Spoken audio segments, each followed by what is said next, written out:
We are the outcome of our choices, right? One day you'll look back on your life and you'll realize it's the decisions you've made up until now that made you rich or poor. So here are the most important financial decisions you will make in your life. Welcome to Life NV, the place where future billionaires come to get inspired. Starting off today at number 10, the industry you're in. Now, in the world, there are elevators going up and there are elevators going down. If your elevator is going down, it doesn't matter how good at your job you are. If you're selling VCRs, newspapers, Walkmans, or black and white TVs, you're pushing against a present that has made you obsolete. On the other hand, if you're in tech, healthcare, and renewable energy, you're getting pushed forward by an ever-growing trend. We're on the verge of mass adoption of AI. We're currently 2 to 3 models away from almost all office jobs going away. Here's a simple rule to check. If you can work remotely, that means your job can be outsourced. And if your job can be outsourced, it can and will eventually be replaced by AI. The 1% of performers in your industry will survive because they will learn to use these new tools to do the job of 20 people all by themselves. They'll get paid 2, 3, 4 times what they currently make and will happily sacrifice those who are no longer profitable. The biggest moment right now is the fact that the cost of intelligence is going down rapidly toward zero. What you can execute is officially way more valuable than what you know. So pick your elevator carefully. Number 9, how much of your income you're able to invest in over what period of time. If you've been subscribed to our channel for a while, you know the saying, the best time to plant a tree was 20 years ago. The second best time was yesterday, and the third best time is right now. Why? Well, because you want to take advantage of the laws of compounding. The sooner you start, the more compounding will contribute to your well-being. We've broken down on our channel almost all the ways a person can build wealth.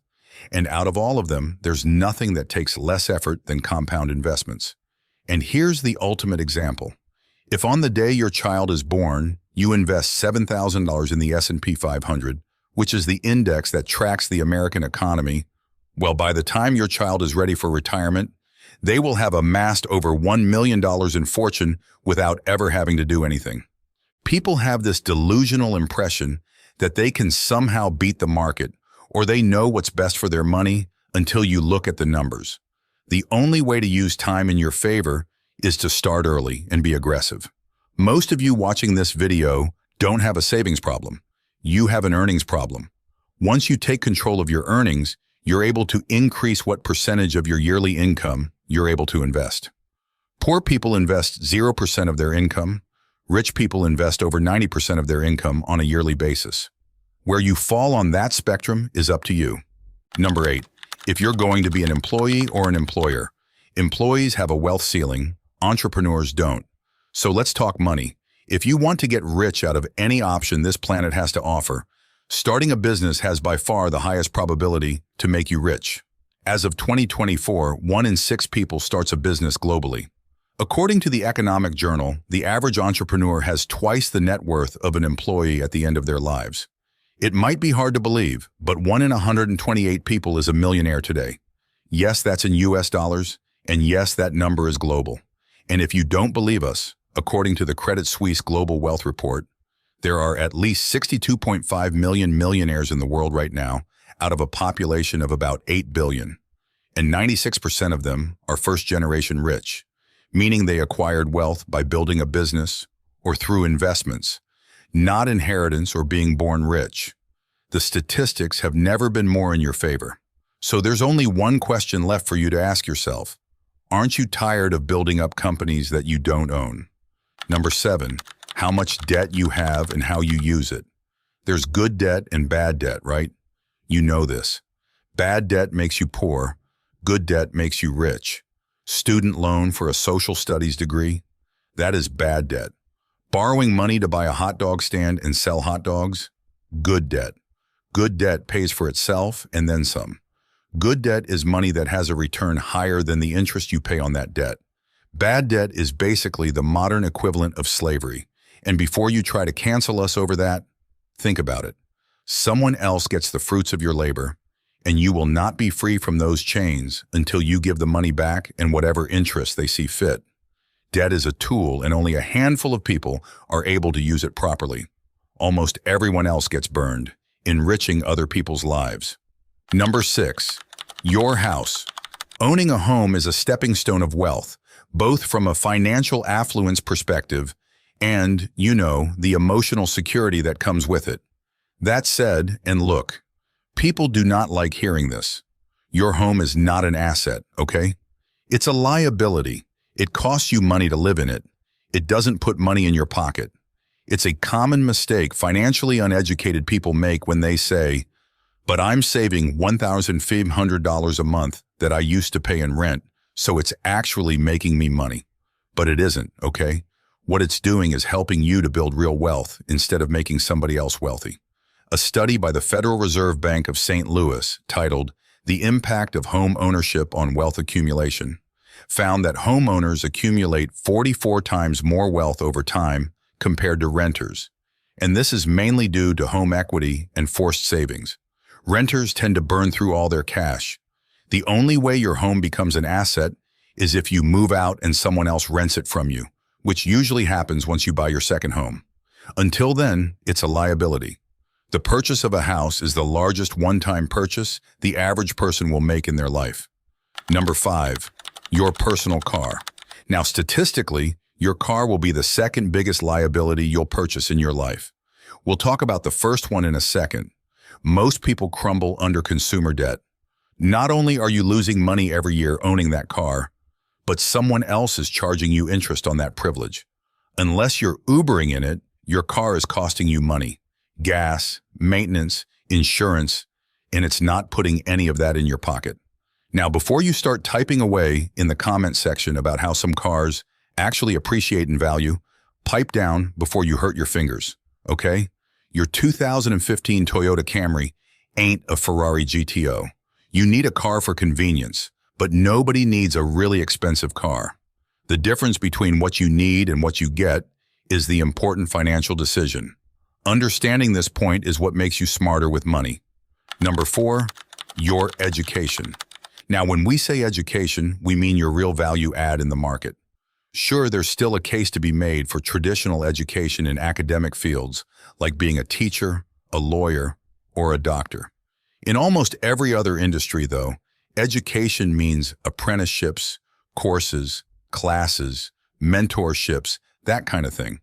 The reason why this is a bigger financial decision than your car is because it dramatically impacts your lifelong earning power. Now, this might sound kind of unreal to you, but it is a fact.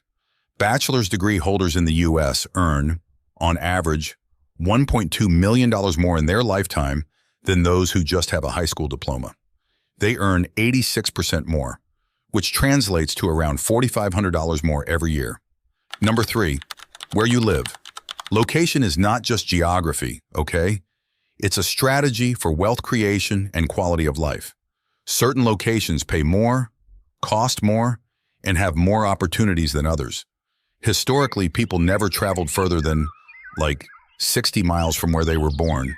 You'd make friends there, you'd find your partner there, you'd buy a house there, and monetize whatever opportunities were around. How many of your middle school and high school friends are still living in the same city or town you grew up in? The majority, right? An academic study by the Brookings Institution found that just by moving to a metropolitan city alone, a person increases their income by at least 50% compared to them staying in smaller towns. Where you live determines the schools your children will go to, the friends they'll make, and what your health will be like when you're older. Be very careful when choosing where you live. Okay, let's get back to the list. Number 2 on our list of the most important financial decisions you'll make is how many kids you'll have and when, because the truth is, kids are hella expensive, okay? Having kids is a lifelong financial commitment. The USDA's annual report, The Cost of Raising a Child, says the average cost of raising a child to the age of 18 exceeds $233,000, and that is excluding college expenses.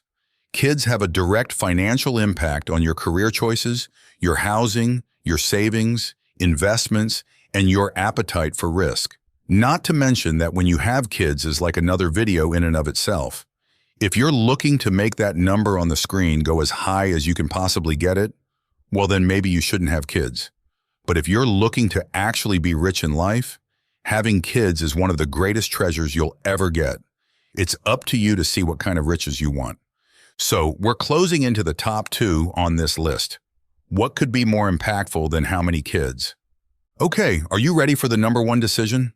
All right, number 1, picking the right partner. Yeah, okay, the right partner can make or break you. Their function, among many things, is to be a multiplier of whatever you do. They can be the wind in your sails or keep you from ever being great. They can make your life worth living, or they can rob you of the best years of your life. Financial freedom begins at home because money flows where peace resides. Too many people are sabotaged by partners they chose to settle for, who don't even share the same vision or values. Knowing that both of you are working together toward the same end goal allows you to divide and conquer the day-to-day, the month-to-month, and year-to-year responsibilities in a way that dramatically accelerates your progress. Everything you'll do in life will be a roller coaster. Life will go up, life will go down. And in those moments, having someone to share the success with and someone who has your back, pushing you to get back up, is crucial. That's why you have to learn to read people. You have to share your vision with them and see if they're able to see it too, and then go for that ride together. 20, 30, 40, 50 years from now, you'll have your answer if you pick the right one. And since we're on the topic of partners, why do you think so many people settle for partners that end up holding them back in life anyway? Let us know in the comments, and since you stuck with us until the very end, here is your well-deserved bonus. Now, if we were to add 1 or 2 more incredibly important financial decisions, it would be not paying your taxes or the quality of your financial advice. Look, nobody likes paying taxes, okay? But it's the cost you have to pay to be able to play the game. You can't win the game if you don't play it. And don't get us wrong, the game is actually winnable. You don't have to do anything illegal, anything crazy, or assume any sort of life-altering risk. You're living in the most prosperous time in human history, okay? 5 years from today, your entire life could look completely different and be filled with abundance. There's no reason to risk everything because wealth is so readily available to anyone who's willing to work for it. It takes on average 7 years to get rich. If you're smart, it's less than that.